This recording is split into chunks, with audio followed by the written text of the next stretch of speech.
Well, hello, everyone. Um,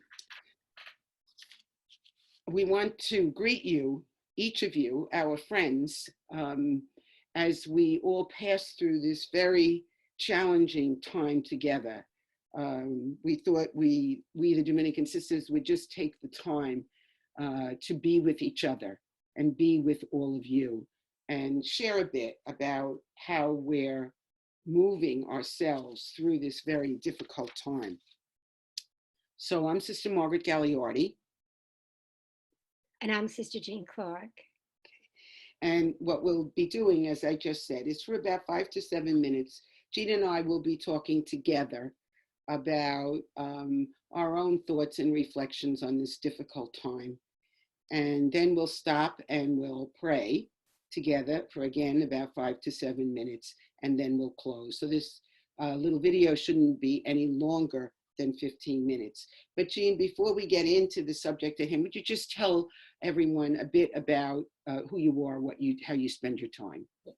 Yeah, well, as I said, I'm Sister Jean Clark. I'm the founder of Homecoming Farm, which is a community-supported agricultural project on the land of the Sisters of St. Dominic. And of course, we're about growing vegetables, but we're also about telling the story of the cosmic story and how we are connected to everything. Good. I do a lot of education in that realm. Great. Especially children. Okay. Thanks. My favorite. Okay.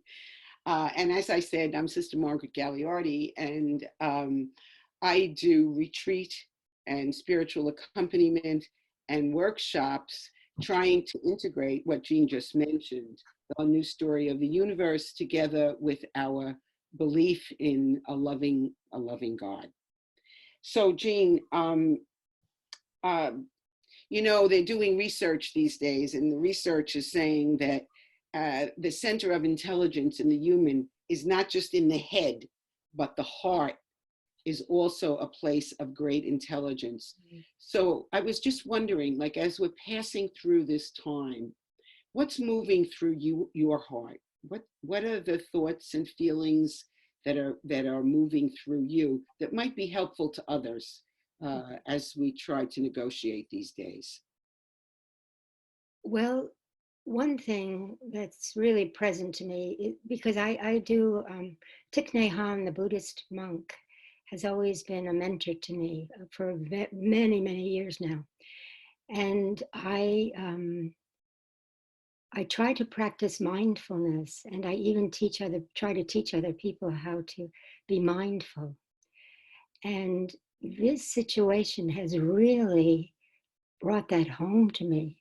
I mean, could I just interrupt for 1 second? So when you say mindfulness, what I'm hearing is being present to the present moment, embracing fully this very painful moment. Is that what you're talking about? That's exactly it. And this moment, so that I'm being almost forced, almost compressed into this moment, because that's all we have. If we think too much about the future, it's so unknown and it's quite scary. And the past, and so the past is gone. It comes along with us. So what I'm doing in my little house, I'm here with two other sisters with all this time, and I'm trying to really say, let me practice this so deeply, to be in this moment. And what has happened is that I'm in this moment with everyone, because we're all in this together.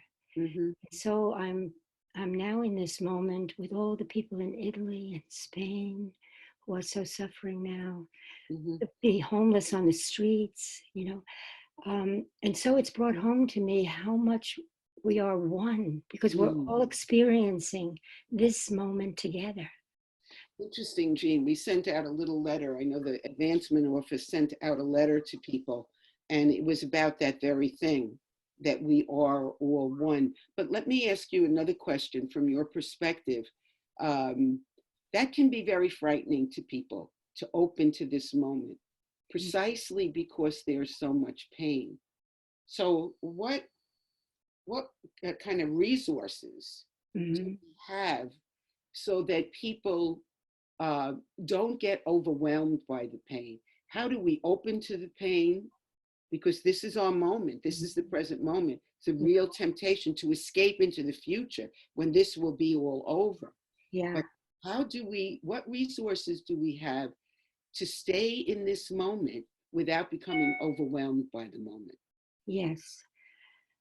Well, I think pain and grief are two different things, really. Mm-hmm. And if I respond to pain, which we can't help but know that we're in pain right now because everyone, Mm-hmm. um, and even the fear causes some pains. And so when you grieve, that is a holy thing to grieve, and it connects us with the suffering of the world. My sister died of the coronavirus just on March 22nd. And so again, I was grieving, but it wasn't unknown to me because I've been grieving for the earth and for all the creatures for a long time now. Mm-hmm. Uh, I've been out in nature and with the earth, grieving for all the lost species, Mm-hmm. for all the people, for all the trees, for all the rivers and oceans. Mm-hmm. Um, and so that grief is healing. Mm-hmm. Oh, mm-hmm. It's making me, grief creates intimacy. Mm-hmm. That's a really beautiful thought, Jean.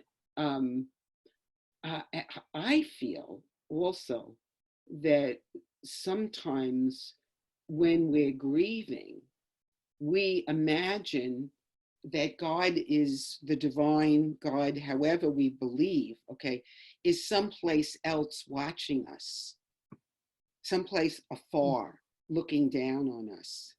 And one of the ways that I'm trying to pass through this moment is to be very mindful of the fact that the divine God, however you call your higher power, right, is with us, grieving with us. I mean, in the Christian scriptures, we hear God loves the world.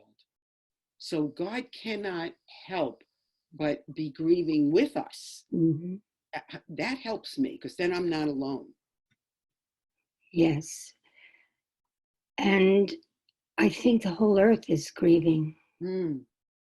Um, it's very ironic that the safest place for us, well, in our home, naturally, we're staying home, but also the danger is being around people, and the safety place is being in nature. Yes, yes.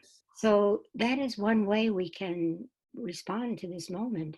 We can go alone, naturally, not touching anyone. Not I go alone in my car because I'm close to the ocean, but I have to drive there, unfortunately. But I can't walk there. But I drive to the ocean, and I'm just there with the ocean alone. There are people also there, but I'm not near them. And I'm reminded, because I teach a lot of the work of Thomas Berry, a Passionist priest, who taught me so much about the earth. And one of the things he would always say is that we need to become again intimate with the earth. Mm-hmm. And this is a moment when that can be happening among humans because that's the safe place for us. Mm-hmm. We can go out among the trees, in our garden, wherever it is, and we can again become intimate with the earth because if we didn't have this moment, we'd be rushing around, we'd be driving all over, we'd be on our phones and blah Mm-hmm. blah blah blah. And now we have this time to do that. I Mm-hmm. think that this is going, I'm hoping, my hope is that this is going to transform us I think so. into a Yeah. people who again will know the intimacy of earth. The earth is Jean, it's and it's intimacy with earth. I think it's intimacy with ourselves, and Mhm. to know that grief is Sure. healing.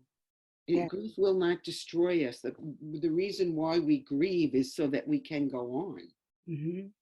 and of course to be intimate with the divine, as we're there, intimate with the earth, intimate with ourselves, and intimate with the divine. And that leads us really into the next part of our conversation. What I'd like to do now is strike the meditation bell, and hopefully we'll get another screen up here, another image on the screen. And let's just spend about 5 minutes in silence. And we're so mindful that all of you out there are with us. Actually, the whole earth is with us, and God is with us as we spend this time really in silence, becoming intimate with ourselves, intimate with creation, intimate with the divine, praying really for one another. So we'll do that for about 5 minutes.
And as we bring this time of prayer to closure, let us together in unison take one in breath, holding in our hearts the suffering of the earth and all people on our blessed yet broken planet and all creatures on our planet.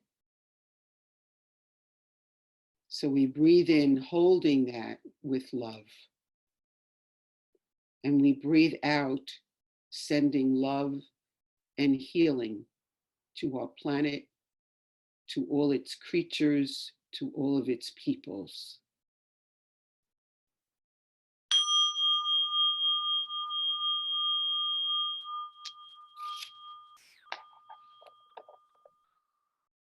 So again, Jean, thank you so much for your sharing. Certainly we could have gone on and on and on, but we send to all of the people watching this our love, our prayers. Let us hold the planet, all of its creatures, including ourselves as people. Let us hold it all in prayer, knowing that God is suffering through this moment with us. So thanks, everyone.